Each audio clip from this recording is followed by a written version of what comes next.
শেষ হয় তাহলে অজ্ঞান হয়ে আমরা মরে যাব। এই পথ যদি না শেষ হয় তবে কেমন হতো বলো তো।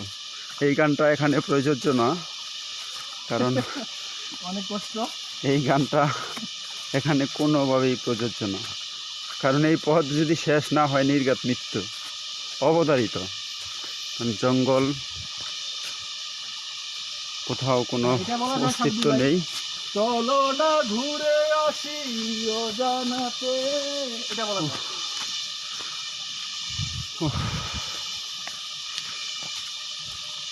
গহীর অরণ্যে আমরা হারিয়ে যাইতেছি। কোথাও ঢালু, উঁচু নিচু পাহাড়,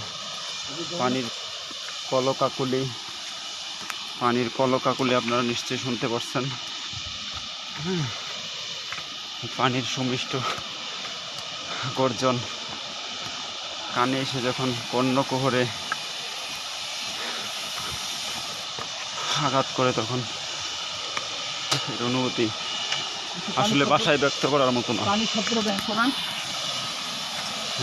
শুনতে পারছেন কিনা জানি না, পাহাড়ি গিরিপথ ধরে পানি অজর স্রোত দ্বারায় বয়ে যাচ্ছে।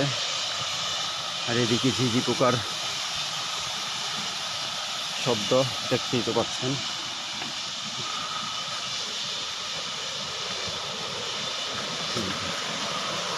হচ্ছে পানির স্রোত ধারা, এই ধারার পাশ দিয়ে আমরা হেঁটে যাচ্ছি। হাঁটছি তো হাঁটছি, পথ শেষ হইতেইছে না।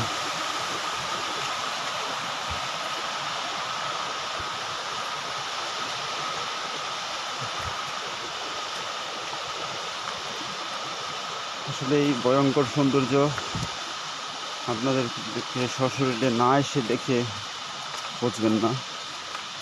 এই ভিডিও দেখে, ছবি দেখে বোঝার কোনো উপায় নেই আসলে কতটা সুন্দর। এই সৌন্দর্য ভিডিও বা মোবাইলে, ছবিতে কোনোভাবেই ফুটিয়ে ওঠা সম্ভব নয়। আমাদের বাকি সদস্যরা দেখতে পাচ্ছেন হাঁটছে, সবাই ক্লান্ত। আমারও গলার স্বর ভারী হয়ে যাচ্ছে, আমিও ক্লান্ত।